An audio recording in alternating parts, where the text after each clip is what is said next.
Assalamualaikum warahmatullahi wabarakatuh. Perkenalkan, nama saya Dina Riantika Putri dengan NIM C1C023066 dan dari kelas R011 S1 Akuntansi dengan dosen pengampu Pak Dr. Wirmi Eka Putra, SE, MSI, CIKNR, CSRS. Baiklah, di sini saya akan memaparkan materi tentang perpajakan 1. Tentang apa sih? Yuk kita simak. Baiklah, di sini saya akan mempresentasikan tentang cara dan sistem pemungutan pajak, tarif pajak, dan fungsi pajak. Nah, apa aja sih? Yuk kita mulai ke videonya. Nah, kita masuk ke cara dan sistem pemungutan pajak. Nah, gimana sih? Ada berapa cara sih sistem pemungutan pajak ini? Itu ada 4. Yang pertama, Official Assessment System. Nah, sistem ini pemungutan pajak yang memberi wewenangan kepada pemerintah atau Fiskus untuk menentukan besarnya pajak yang terutang oleh wajib pajak. Nah, pastikan ini ada ciri-cirinya. Ciri-cirinya 1, wewenang untuk menentukan besarnya pajak terutang ada pada Fiskus.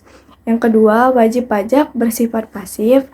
Yang ketiga, utang pajak timbul setelah dikeluarkan surat ketetapan pajak oleh Fiskus. Yang kedua, ada namanya Full Self-Assessment System. Nah, sistem ini menggunakan sistem pemungutan pajak di mana wajib pajak menentukan sendiri jumlah pajak terhutang sesuai dengan ketentuan peraturan perundang-undangan perpajakan. Fiskus ini bersifat pasif atau kecuali wajib pajak menyalahi peraturan yang berlaku. Di sini wajib pajak diberi kepercayaan untuk yang pertama menghitung sendiri pajak terhutang, yang kedua membayar sendiri jumlah pajak terhutang, yang ketiga melaporkan sendiri jumlah pajak terhutang. Yang ketiga ada namanya Semi Self-Assessment System. Ini adalah sistem pemungutan pajak di mana wewenang untuk menentukan besarnya pajak ada pada dua pihak, yaitu wajib pajak dan Fiskus. Pada awal tahun, wajib pajak menaksir hutang pajaknya yang terhutang lalu disetor ke Fiskus. Sedangkan pada akhir tahun, Fiskus akan menentukan pajak sesungguhnya yang terhutang. Yang keempat ada Withholding Tax System. Adalah sistem pemungutan pajak yang memberi wewenang kepada pihak ketiga untuk memotong atau memungut pajak yang terutang oleh wajib pajak. Pihak ketiga ini bukan berasal dari Fiskus dan bukan juga dari wajib pajak yang bersangkutan. Nah, apa aja sih tarif pajak tuh? Berapa sih jumlahnya? Nah, kita kan perlu tahu ya. Nah, yang pertama itu ada tarif tetap. Tarif ini berupa jumlah yang tetap atau sama terhadap berapapun jumlah yang dikenai pajak, sehingga besarnya pajak yang terutang tetap. Contohnya, besar tarif bea materai untuk cek dan biliet giro dengan nilai nominal berapapun adalah 3.000.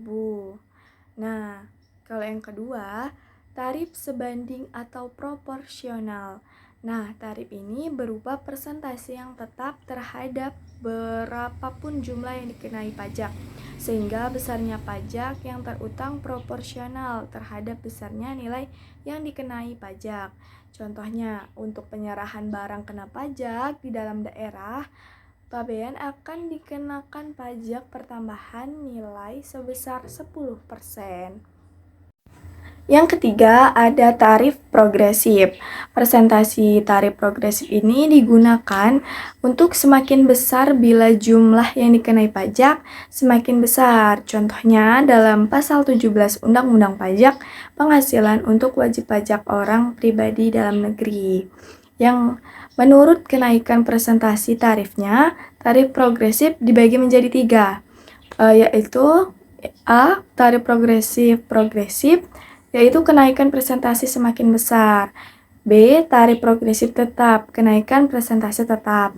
Yang C. Tarif progresif degresif, yaitu kenaikan presentasi semakin kecil. Nah, yang keempat ada tarif degresif. Presentasi tarif ini yang digunakan semakin kecil bila jumlah yang dikenai pajak semakin besar. Nah, kita masuk ke fungsi pajak. Sebenarnya fungsi pajak ini untuk apa sih bagi negara, bagi kita, atau masyarakat lain? Nah, Yang pertama itu ada fungsi budgetar atau sumber keuangan negara.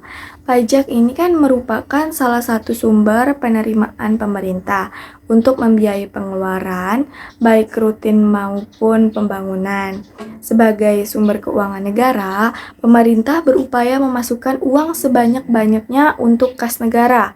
Upaya tersebut ditempuh dengan cara ekstensifikasi dan intensifikasi pemungutan pajak melalui penyempurnaan peraturan berbagai jenis pajak, seperti pajak penghasilan atau PPh, pajak pertambahan nilai atau PPN, pajak penjualan atas barang mewah atau PPNBM, pajak bumi dan pembangunan atau PBB, dan sebagainya. Nah, yang kedua, ada fungsi reguleren atau pengatur. Pajak sebagai alat untuk mengatur atau melaksanakan kebijakan pemerintah dalam bidang sosial dan ekonomi serta mencapai tujuan-tujuan tertentu di luar bidang keuangan. Nah, berikut ini ada contoh penerapan pajak sebagai fungsi pengatur. 1. Pajak penjualan atas atau barang mewah atau PPNBM. Itu dikenakan pada saat kita terjadi transaksi antara kita jual beli barang yang tergolong mewah.